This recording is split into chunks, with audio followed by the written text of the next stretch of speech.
ಹೋಗಿ ದುಡಿಬೇಕು ಅನ್ನೋರು ಗಮನವಿಟ್ಟು ನೋಡಿ, ಮಿಸ್ ಮಾಡದೆ ಈ ಸ್ಟೋರಿಯನ್ನ ನೀವು ನೋಡ್ಲೇಬೇಕು.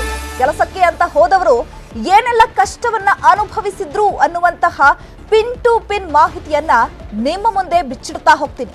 ವಿದೇಶಗಳಲ್ಲಿ ಹೋಗಿ ನಾವು ಕೆಲಸವನ್ನ ಮಾಡಬೇಕು, ದುಡಿಬೇಕು ಅನ್ನೋರು ಈ ಸ್ಟೋರಿಯನ್ನ ತಪ್ಪದೆ ನೋಡ್ಲೇಬೇಕು, ಮಿಸ್ ಮಾಡ್ಕೊಳ್ಳೇಬೇಡಿ ಈ ಸ್ಟೋರಿಯನ್ನ. ಯಾಕಂದ್ರೆ ಕೆಲಸಕ್ಕೆ ಅಂತ ಹೋದವರು ಏನೆಲ್ಲ ಕಷ್ಟವನ್ನ ಅನುಭವಿಸಿದ್ರು ಅನ್ನುವಂತಹ ಮಾಹಿತಿಯನ್ನ ನಿಮ್ಮ ಮುಂದೆ ಬಿಚ್ಚಿಡ್ತಾ ಹೋಗ್ತೀನಿ. ವಿಜಯಪುರದಿಂದ ಕುವೈತ್ಗೆ ಹೋಗಿದ್ರು ಇಬ್ಬರು ಯುವಕರು. ಫ್ಯಾಕ್ಟರಿಯಲ್ಲಿ ಉದ್ಯೋಗ ಕೊಡಿಸ್ತೀವಿ ಅಂತ ಹೇಳಿ ಇಬ್ಬರು ಯುವಕರನ್ನ ಕರ್ಕೊಂಡು ಹೋಗಿದ್ರು. ಏಜೆಂಟ್ ಮೂಲಕ ಇಬ್ಬರು ಯುವಕರನ್ನ ಕಳುಹಿಸಲಾಗಿತ್ತು. ಹಣ್ಣು ತರಕಾರಿ ಪ್ಯಾಕಿಂಗ್ ಕೆಲಸ ಅಂತ ಇಬ್ಬರನ್ನ ಕಳುಹಿಸಿಕೊಡ್ಲಾಗಿತ್ತು. ಕುವೈತ್ಗೆ ಹೋದ್ರೆ ಅಲ್ಲಿ ಒಂಟೆ ಕಾಯೋ ಕೆಲಸವನ್ನ ಕೊಟ್ಟಿದ್ದಾರೆ. ಇದರಿಂದ ಯುವಕರು ಗಾಬರಿ ಆಗ್ಬಿಟ್ಟಿದ್ದಾರೆ, ಶಾಕ್ಗೆ ಒಳಗಾಗಿದ್ರು. ಸರಿಯಾಗಿ ಸಂಬಳ ಕೊಡದೆ ಹಿಂಸೆ ಕೊಟ್ಟು ಹಲ್ಲೆ ಮಾಡಿದ್ರಂತೆ. ಕೊನೆಗೆ ಸ್ವಂತ ಊರಿಗೆ ವಾಪಸ್ ಬಂದಿದ್ದಾರೆ ಸಚಿನ್ ಹಾಗೆ ವಿಶಾಲ್. ಈ ಇಬ್ಬರು ಯುವಕರು ವಿದೇಶಕ್ಕೆ ಹೋಗ್ಬೇಕು, ದುಡಿಬೇಕು, ಫ್ಯಾಮಿಲಿಗೆ ಒಂದಷ್ಟು ಫಿನಾನ್ಷಿಯಲ್ ಹೆಲ್ಪ್ ಅನ್ನ ಮಾಡಬೇಕು ಅನ್ನುವಂತಹ ನಿಟ್ಟಿನಲ್ಲಿ ಏಜೆಂಟ್ ಮೂಲಕ ಇವರು ಕುವೈತ್ಗೆ ಹೋಗ್ತಾರೆ. ಅಲ್ಲಿ ಇವ್ರಿಗೆ ಹೇಳಿರುವಂತಹ ಕೆಲಸ ಹಣ್ಣು ಕಾಯಿಯನ್ನ ಪ್ಯಾಕ್ ಮಾಡಬೇಕು ಅಂತ. ಆದ್ರೆ ಅಲ್ಲಿ ಹೋದಂತಹ ಯುವಕರಿಗೆ ಬಿಗ್ ಶಾಕ್ ಎದುರಾಗಿದೆ. ಹೋದಂತಹ ಯುವಕರಿಗೆ ಒಂಟೆ ಕಾಯುವ ಕೆಲಸವನ್ನ ಕೊಟ್ಟಿದ್ದಾರೆ. ಸಮಸ್ಯೆ ಏನ್ರಿ, ಅಲ್ಲಿ ಹಾದ ಟೈಮಾಗ ಭಾಳ ಅವ್ರು ಹೊಡಿದು ಬಿಡಿದು ಮಾಡ್ಲಾತ್ತಾರೆ. ಈಗ ನಾವು ನಮ್ಮ ಊರಾನ ಹಿರಿಯರಿಗೆ ರೀ ಭೇಟಿಯಾಗಿರಿ, ಬಡುದು ಚಾಕು ತೋರಿಸಿದ್ರು, ಏನು ಒಟ್ಟು ಬಾಯಾಗ ಉಸುಕಾಗಿ ಹೊಡಿದು ಮಾಡ್ತಿದ್ದತ್ರಿ. ನನಗೆ ಕೆಟ್ಟ ಅನಿಸ್ರಿ. ನಮ್ಮ ಊರಾನ ಹಿರಿಯರಿಗೆ ಹೇಳಿನಿ ರೀ, ಅವ್ರು ಕರ್ಕೊಂಬಂದು ಇವ್ರಿಗೆ ಹೇಳಿ ಇದು ಮಾಡೋದು ಅಂತ ಹೇಳಿ ನಮ್ಮ ಊರಾಗ ಹಿರಿಯರು ಎಲ್ಲ ಕರ್ಕೊಂಬಂದು ಇವ್ರು ಸಾಹೇಬ್ರಿಗೆ ಇದು ಮಾಡಿ ಬೆಟ್ಸ್ ಮಾಡಿಸಿ ಎಲ್ಲ ಸುದ್ದಿ ಮಾಡ್ಯಾರ್ರಿ. ಆಮೇಲೆ ಅಂತ ಏನು ಕರ್ಸಿದ್ರೆ ಸಮಸ್ಯೆ ಇಲ್ರಿ, ಎಲ್ಲ ಸುದ್ದಾಗಿತ್ತು ರೀ. ಸಮಸ್ಯೆ ಏನು ರೀ, ಅಲ್ಲಿ ಹಾದ ಟೈಮಾಗ ಭಾಳ ಅವ್ರು ಹೊಡಿದು ಬಿಡಿದು ಮಾಡ್ಲಾತ್ತಾರೆ. ಈಗ ನಾವು ನಮ್ಮ ಊರಾನ ಹಿರಿಯರಿಗೆ ರೀ ಭೇಟಿಯಾಗಿರಿ, ಬಡುದು ಚಾಕು ತೋರಿಸಿದ್ರು, ಏನು ಒಟ್ಟು ಬಾಯಾಗ ಉಸುಕಾಗಿ ಹೊಡಿದು ಮಾಡ್ತಿದ್ದತ್ರಿ. ನನಗೆ ಕೆಟ್ಟ ಅನಿಸ್ರಿ. ನಮ್ಮ ಊರಾನ ಹಿರಿಯರಿಗೆ ಹೇಳಿನಿ ರೀ,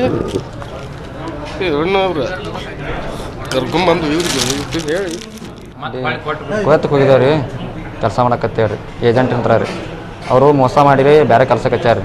ಸಬ್ಜಿ ಪ್ಯಾಕಿಂಗ್ ಹಚ್ಚಾರ, ಕಾಯಿಪಲ್ಲೆ ಪ್ಯಾಕಿಂಗ್ ಇರೋದು, ಒಂಟೆ ಕಾಯ್ಲಕ್ಕ ಕುರಿ ಕಾಯ್ಲಕ್ಕೆ ಹಚ್ಚಾರ.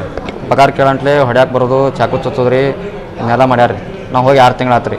3 ತಿಂಗಳು ಪಗಾರ ಕೊಟ್ಟಾರಿ, 3 ತಿಂಗಳು ಕೊಟ್ಟಿಲ್ಲ ರೀ. ಅವಾಗ ನಮ್ಮ ಮನ್ಯಾಗ ಫೋನ್ ಹಚ್ಚಿದಾರೆ, ನಾವು ಹಿಂಗೆ ಟಾರ್ಚರ್ ಕೊಡತ್ತಾರ, ಹೊಡಿದು ಬಡಿದು ಮಾಡತ್ತಾರ ಅಂತೇಳಿ.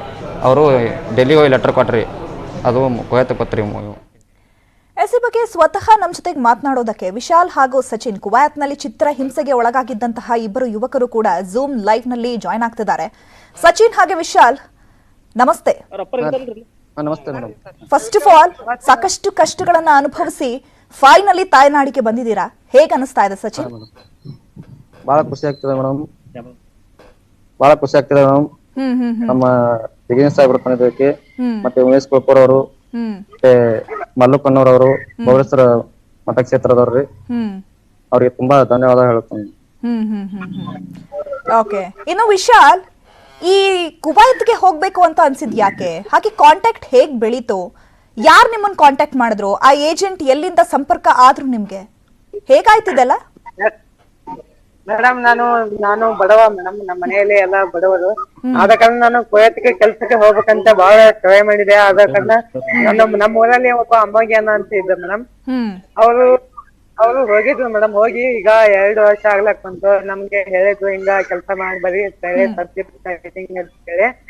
ನಾವ್ ಅದೇ ಕಾರಣ ನಾವು ಪಾಸ್ಪೋರ್ಟ್ ಏಜೆಂಟ್ ನ ಹಿಡಿದೆ ಮೇಡಮ್. ಏಜೆಂಟ್ ಅವಂಗ ಗೊತ್ತಿದ್ದ ಅಮ್ಮಗಿಯನ್ನ ಅಂತೇಳಿ, ಅವಂಗ ಹಿಡದ ಏಜೆಂಟ್ ಹಿಡದ ನಾವು ಹೋಗಿದ್ವಿ ಮೇಡಮ್. ಸಚಿನ್ಗೆ ಎಷ್ಟು ದಿನಗಳ ಹಿಂದೆ ನೀವು ಕುವೈತ್ ಹೋದ್ರಿ? ಈ ಕುವೈತ್ ಅಲ್ಲಿ ಏನ್ ಕೆಲಸ ಅಂತ ಹೇಳಿದ್ರು? ಆಮೇಲೆ ಕುವೈತ್ ಹೋದಾದ್ಮೇಲೆ ಏನ್ ಕೆಲಸವನ್ನ ಕೊಟ್ಟಿದ್ರು? ಅಲ್ಲಿ ಏನಾಯ್ತು ಆಕ್ಚುಲಿ? ನಾವು ಹೋಗಿ 6 ತಿಂಗಳ ಮೇಡಮ್. ನಮಗೆ ಕಾಯಿಪಲ್ಲೆ ಪ್ಯಾಕಿಂಗ್ ಅಂತ ಹೇಳಿದ್ರು ಮೇಡಮ್. ಅಲ್ಲಿ ಹೋದ ಬಳಿಕ ನಮಗೆ ಒಂಟಿ ಕಾಯಿಲು ಕುರಿ ಕಾಯಿಲು ಹಚ್ಚಿದ್ರು.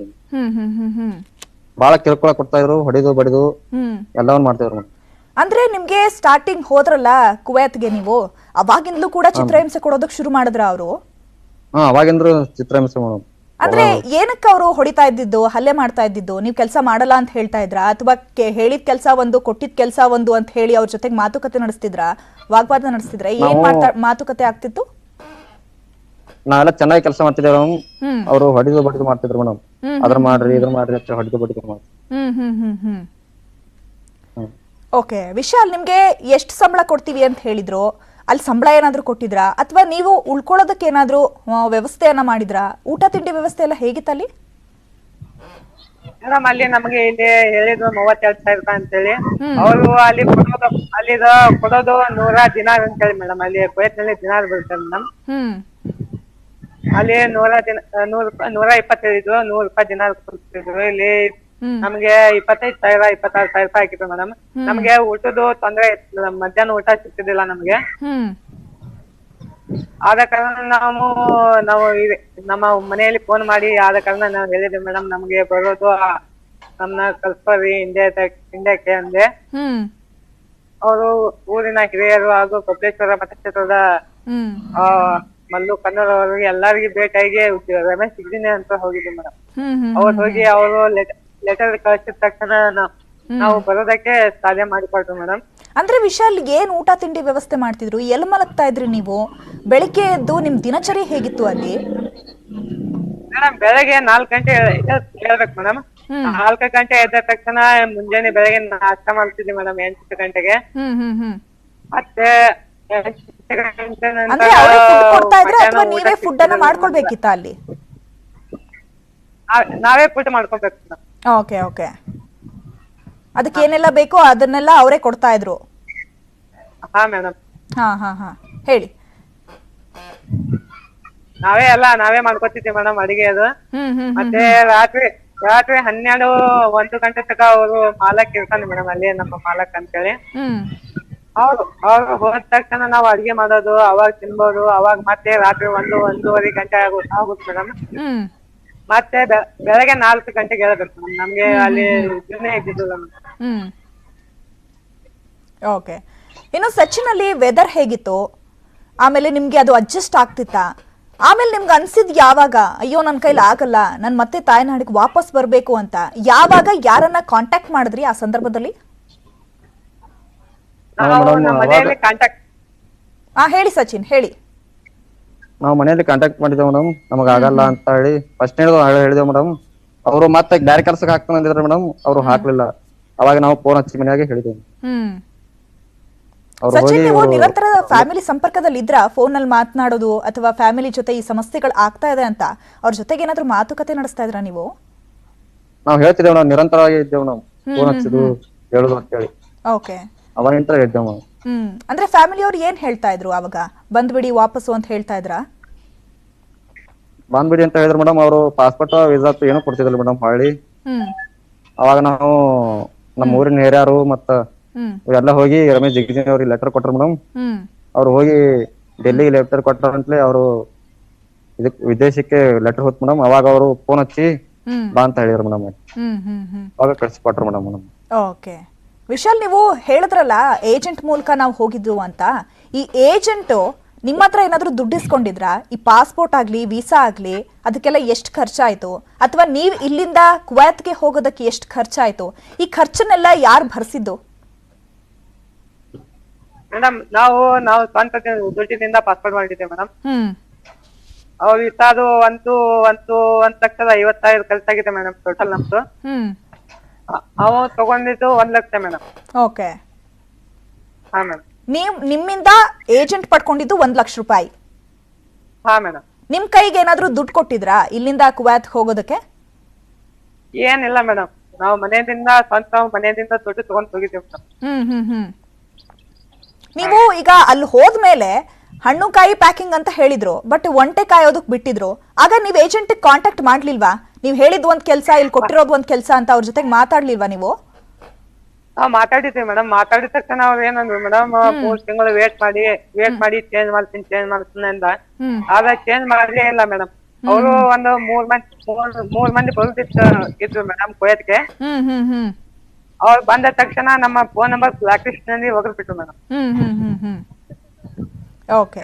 ಅಂದ್ರೆ ನಿಮ್ ಡಾಕ್ಯುಮೆಂಟ್ಸ್ ಏನಾದ್ರು ಏಜೆಂಟ್ ಕೈಲಿ ಕೊಟ್ಟಿದ್ರಾ? ಆ ಡಾಕ್ಯುಮೆಂಟ್ಸ್ ಏನಾದ್ರು ಇಟ್ಕೊಂಡ್ರು ನಿಮ್ಮನ್ನೇನಾದ್ರೂ ಜೀವ ಬೆದರಿಕೆ ಹಾಕೋದು ಅಥವಾ ಏನಾದ್ರೂ ಹೇಳೋದು ಈ ರೀತಿಯಾಗಿ ಮಾಡ್ತಿದ್ರಾ ಹೇಗೆ?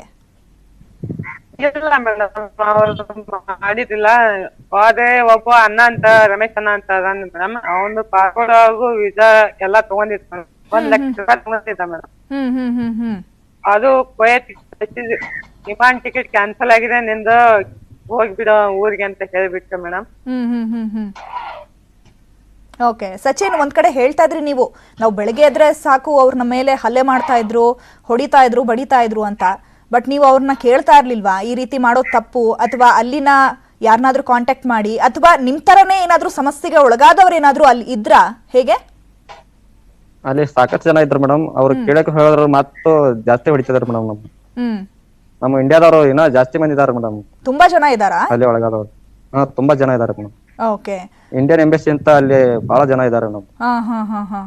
ಅವ್ರನ್ನೇನಾದ್ರೂ ಕಾಂಟ್ಯಾಕ್ಟ್ ಮಾಡಿದ್ರ ಸಚಿನ್ ನೀವು, ಇಂಡಿಯನ್ ಎಂಬಸಿ ಅವ್ರನ್ನ? ಇಲ್ಲ ಮೇಡಮ್, ಅವ್ರು ಕಾಂಟ್ಯಾಕ್ಟ್ ಮಾಡಕ್ಕೆ ಬಿಡ್ತಿದ್ದಲ್ಲ ಮೇಡಮ್. ಕಾಂಟ್ಯಾಕ್ಟ್ ಮಾಡಕ್ ಬಿಡ್ಲಿಲ್ಲ? ಓಕೆ ಸಚಿನ್, ಫೈನಲಿ ನೀವು ಅಲ್ಲಿಂದ ಹೇಗ್ ಬಚಾವಾಗಿ ನೀವು ತಾಯ್ನಾಡಿಗೆ ಬಂದಿದ್ದು? ಅಷ್ಟು ಸುಲಭ ಇರ್ಲಿಲ್ಲ ಗೊತ್ತು ಆ ದಾರಿ, ಬಟ್ ಹೇಗ್ ಬಂದ್ರಿ ನೀವು? ಇವ್ರು ಉಮೇಶ್ ಜಗಜಿನಿ ಅವ್ರಂತ ಲೆಟರ್ ಕೊಟ್ರು ಮೇಡಮ್. ಅಲ್ಲಿ ಒಬ್ಬರು ನಮ್ಮ ದೇಶದ ನಮ್ಮ ಕರ್ನಾಟಕದವ್ರು ಒಬ್ಬರು ಅದಾರ ಮೇಡಮ್, ಇಂಡಿಯನ್ ಎಂಬಸಿ ಅಂತ ಹೇಳಿ. ಅವರು ಫೋನ್ ನಂಬರ್ ಕೊಟ್ರು ಮೇಡಮ್. ಒಂದು ಟ್ಯಾಕ್ಸಿ ಇದೆ, ನೀವು ಹತ್ತಿ ಬನ್ನಿ ಅಂತ ಮೇಡಮ್. ನಾವು ಹತ್ತಿ ಬಂದೆ ಮೇಡಮ್ ಇಂಡಿಯನ್ ಎಂಬಸಿ ಅಂತ ಹೇಳಿ. ಅಲ್ಲಿ ಬಂದ ತಕ್ಷಣ ಅವರು ಪಾಸ್ಪೋರ್ಟ್ ಎಲ್ಲ ವೀಸಾ ಇಸ್ಯೂ ಕೊಟ್ರು ಮೇಡಮ್. ದುಡ್ಡು ಬ್ಯಾಗ್ ಎಲ್ಲ ಇಸ್ಯೂ ಕೊಟ್ರು ಮೇಡಮ್. ಅವಾಗ ನಾವು ವಾಪಸ್ ಬಂದೆ. ಓಕೆ, ಧನ್ಯವಾದಗಳು ವಿಶಾಲ್. ಹಾಗೆ ಸಚಿನ್, ನ್ಯೂಸ್ 18 ಜೊತೆ ಮಾತನಾಡಿದಕ್ಕೆ.